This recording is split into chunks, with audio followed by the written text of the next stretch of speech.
कहते हैं इंसान की पहचान उसके काम से होती है और आज रविंद्रनाथ कोहली जी को हर कोई याद कर रहा है। उनकी प्रदर्शनी लगाई गई है, उनके काम की प्रदर्शनी लगाई गई है। जी हाँ, उनको शौक था कि डाटा कलेक्ट करने का, हिस्ट्री के डॉक्यूमेंट्स, कॉइन्स या फिर हम यूँ के स्टैम्प्स को कलेक्ट करने का। और आज उन्हीं के घर में उनके जाने के बाद उनकी याद में जो है एक प्रदर्शनी लगाई गई है, जिससे ये प्रमाण मिलते हैं कि उनकी रुचि जो है वो आज हमारे युवाओं के लिए, हमारी जनरेशन के लिए जो है कितनी काम आ रही है। अगर जो व्यक्ति, जो स्टूडेंट्स, जो स्कॉलर्स रिसर्च करना चाहते हैं, हिस्ट्री को बारीकी से पहचानना चाहते हैं, उनके लिए ये प्रदर्शनी जो है एक अहम भूमिका निभा सकती है। जी हाँ, आज रविंदर जी हमारे बीच में नहीं है, लेकिन उनके सुपुत्र जो हैं वो इस प्रदर्शनी को आगे बढ़ा रहे हैं। उन्हीं के नक्शे कदम पर जो है वो आगे बढ़ रहे हैं।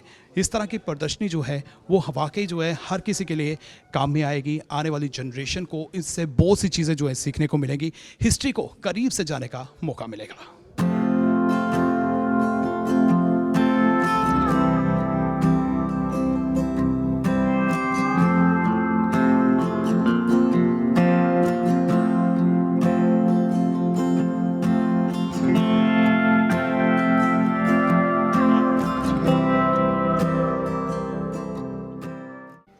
दर्शकों, अगर कॉइन्स की बात करें तो कॉइन्स आपको मुगल के टाइम्स के भी नज़र आएंगे, ब्रिटिश के टाइम के नज़र आएंगे और मौजूदा समय के भी नज़र आएंगे। इस वक्त मेरे साथ हैं सुरेश जी, आइए इनसे बात करते हैं। सुरेश जी, ये जो कॉइन्स हैं इनके बारे में थोड़ा हमें ब्रीफ कीजिए। हाँ सर, अभी आप यहाँ पे जो डिस्प्ले देख रहे हैं ये डिफरेंट जो एम्परर्स हैं मुगल एरा में हुए हैं, उनके ये कॉइन्स यहाँ पे कोहली साहब की कलेक्शन में मैं आपको ब्रीफ कर रहा हूँ। इसमें आपको मोहम्मद शाह का कॉइन देखने को मिलेगा, जहांगीर का देखने को मिलेगा, इसका अकबर जी का आपको देखने को मिलेगा, और डिफरेंट इसमें जो रूलर्स हुए हैं उनके कॉइन्स आपने देखने के लिए आपको मिलेंगे। और यहाँ पे जो आप देख रहे हैं कुछ हमारी स्टेट को, और महाराजा रंजीत सिंह का जो पीरियड, जब उन्होंने यहाँ से कश्मीर से ट्रैवल करके तो दोबारा वापस वो पंजाब में गए हैं, उस पीरियड के भी आपको कुछ सिक्के यहाँ पे देखने को मिलेंगे, ये जो आप देख रहे हैं। और ये कुछ जो तावीज़ आप देख रहे हैं ये मुगल एरा में अकबर पीरियड के कुछ टोकन्स हैं, उनकी कुछ कॉइन्स हैं जो कि हमारे अखनूर वाली बेल्ट से कई सारी एक्सकवेशंस में ऐसे कॉइन्स मिलते हैं। और यहाँ पे जो आप देख रहे हैं, ये जो टोकन देख रहे हैं महाराजा गुलाब सिंह जी के पीरियड का ये टोकन है। और ये इसमें मतलब श्री राम जी सहाय, आप हमारा जो कोई भी स्टैम्प पेपर देखेंगे श्री राम जी सहाय के नाम से यहाँ से स्टार्ट करके जम्मू कश्मीर व तिब्बत। हाँ, तो ऐसे ही इन्होंने कुछ टोकन्स बनाए हैं जो कोहली साहब की कलेक्शन में यहाँ पे थे। तो यहाँ पे इसके बैक साइड में इन्होंने आगे इन्होंने उर्दू में लिखा और बैक साइड में इसमें इन्होंने टाकरी में लिखा हुआ है। तो ये रेयरेस्ट कॉइन हमारी स्टेट का माना जाता है। और ऐसे ही उसके बाद इन्होंने कुछ कॉइन्स ये जो लिए हैं मुगल एरा के बाद, ब्रिटिश एरा के जो कॉइन्स इन्होंने लिए हैं, तो ये 2 आना, 1 रुपये में 16 आने होते थे, और 2 आने से इनकी जो थी दवन्नी से हमारी कलेक्शन शुरू होती है। ये दवन्नी आप देखेंगे ये क्वीन एरा विक्टोरिया के टाइम का, एडवर्ड के टाइम का, उसके बाद जॉर्ज पंचम का जो लास्ट पीरियड हुआ है उस पीरियड से लेके इन्होंने 54, 58, 1 रुपया का जो अलग अलग ईयर वाइज जो इन्होंने लिया है, इसका कलेक्शन लिया हुआ है 1901, 2, 3, 4 से, मतलब उन्होंने एडवर्ड से लेके पंचम से लेके मतलब क्वीन से शुरू किया है। और ये जो कॉइन्स की कलेक्शन है, ये डिफाइन क्या करती है? इससे क्या फ़ायदा हो सकता है हमारी जनरेशन को? सर एक्चुअली क्या है कि आज की डेट में अगर आप देखेंगे तो गवर्नमेंट ऑफ इंडिया ने इस टाइम 25 पैसे का कॉइन्स भी बंद कर दिया है। तो उस टाइम जो भी रिसर्च स्कॉलर्स आते हैं, उस टाइम तो ये सोने चांदी के सिक्कों का जो चलन हुआ करता था। तो आने वाली जनरेशन को ये मैसेज है कि वो इसके ऊपर थारोली पूरा रिसर्च वर्क करके, कि जैसे आज मुंबई मिंट से, कलकत्ता मिंट से या हैदराबाद मिंट से या बम्बई मिंट से ये कॉइन्स आपको कलेक्शन में मिलते हैं, ऐसे ही उस टाइम भी अलग अलग डिफरेंट मिंट्स में कॉइन्स जो थे वो बनाए जाते थे। और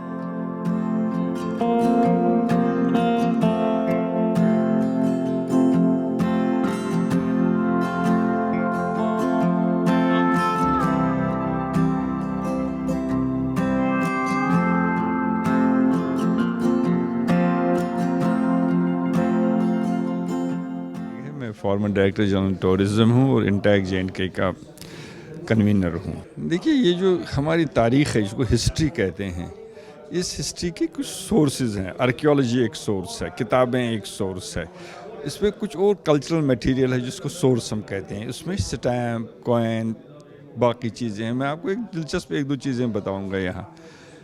हमें ये पता नहीं था कि यहाँ पोस्ट ऑफिस जो है वो पैलेस का अलग पोस्ट ऑफिस होता था। इसमें आप चिट्ठियाँ देखेंगे जो डेवडी मुबारक श्रीनगर से डेवडी मुबारक जम्मू रिसीव हुई।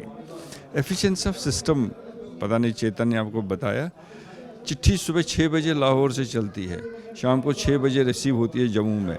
डाक खाना जो जम्मू का था, इनके पास जम्मू बेस्ड रिसीप्ट्स हैं, वो तब तक बंद नहीं होता था जब तक श्रीनगर, लाहौर, अमृतसर इन 3 शहरों से पूरा डाक नहीं पहुंचता था। और इनवेरिएबली हमने देखा डाक सुबह 6 बजे चला है, शाम को 6-7 बजे के रिसीव हुआ है। ये एफिशिएंसी ऑफ सिस्टम था। ये कहाँ पता चलेगा?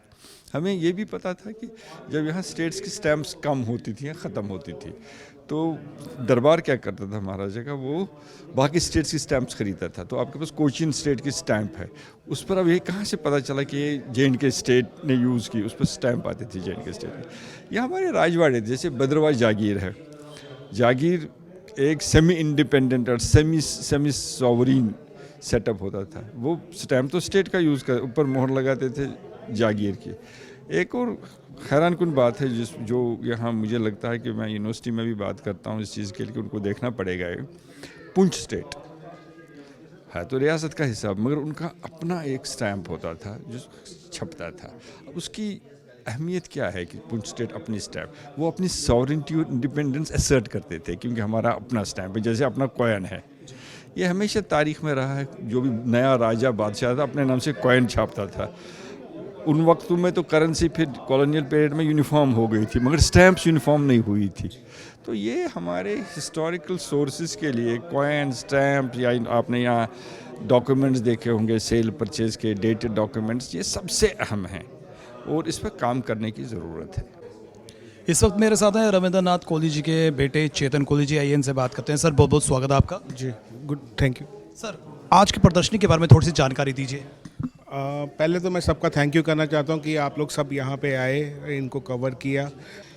ये जो एक फर्स्ट इशू है ये महात्मा गांधी का इशू है। तो ये पहले एक इशू कवर होना था महात्मा गांधी जी के जनवरी 48 में, पर उनका वहाँ तब असैसिनेट हो गया। तो on the 15 August 1948 independence of India, तो उस समय इन्होंने स्विट्ज़रलैंड से स्पेशली इसकी प्रिंट करवाई है। तो it comes in a denomination of 10 rupees, 12 आना, 1.5 आना एंड 3 आना। तो आप देख लीजिए 1947 में 10 रुपीज़ की वैल्यू क्या होगी। और इसमें इस इशू का ख़ास ये है कि इसके ऊपर एक कुछ 5 या 6 शीट्स उसके ऊपर ओवर प्रिंट सर्विस हुआ था। That was to be use only by the viceroy of India और द प्रेसिडेंट ऑफ इंडिया। और उसकी कुछ 1-2 शीट्स हमारे यहाँ पे है और 1-2 शीट्स लंदन में है और कुछ स्टैम्प्स उसकी इन मार्केट में है। और उस एक पर्टिकुलर स्टैम्प की जिसके ऊपर एक सर्विस ओवर प्रिंट है उसकी कीमत कम से कम 3 या 4 करोड़ रुपए है। और इसके अलावा क्या क्या स्टैम्प्स पेपर हैं या डॉक्यूमेंट्स हैं या लीगल डॉक्यूमेंट्स हैं?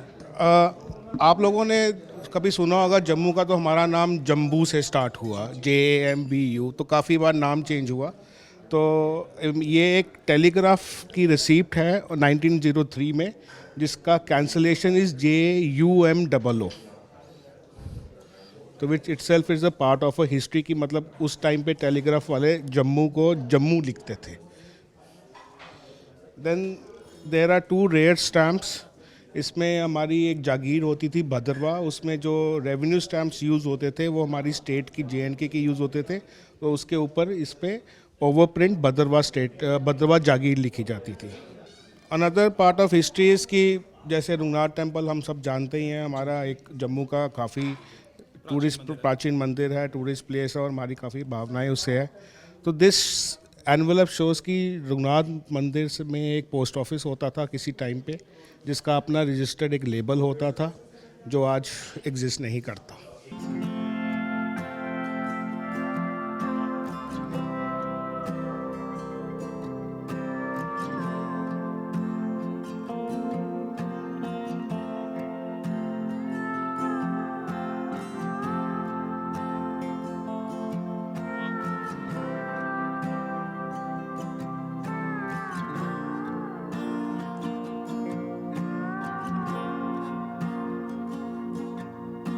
कोई भी कार्य आसानी से शुरू किया जा सकता है, लेकिन उसको आगे बढ़ाने के लिए काफ़ी मेहनत लगती है, एक सोच लगती है, एक समझ लगती है। जिस तरह से रविंदर जी ने अपनी जीवनी में जो ये कलेक्शन की है, अब हम उम्मीद करेंगे कि इनके बेटे जो है इन्हीं के नक्शे कदम पर चलें और इसको प्रिजर्व करें। और ख़ासकर हम अपने जम्मू के रिसर्चर से अपील करेंगे कि अगर आप वो कुछ भी सीखना चाहते हैं, कोई भी जानकारी हासिल करना चाहते हैं, वो ज़रूर यहाँ पर इनके घर पर आ सकते हैं। जो रिसर्च वर्क वो करना चाहते हैं, जो स्टडी वो करना चाहते हैं, जो बारीकियाँ वो सीखना चाहते हैं, वो यहाँ से सीख सकते हैं। बहुत सी जानकारी जो है वो हासिल कर सकते हैं। इसी के साथ हमारी पूरी टीम को दीजिए इजाज़त, फिर मिलेंगे। नमस्कार।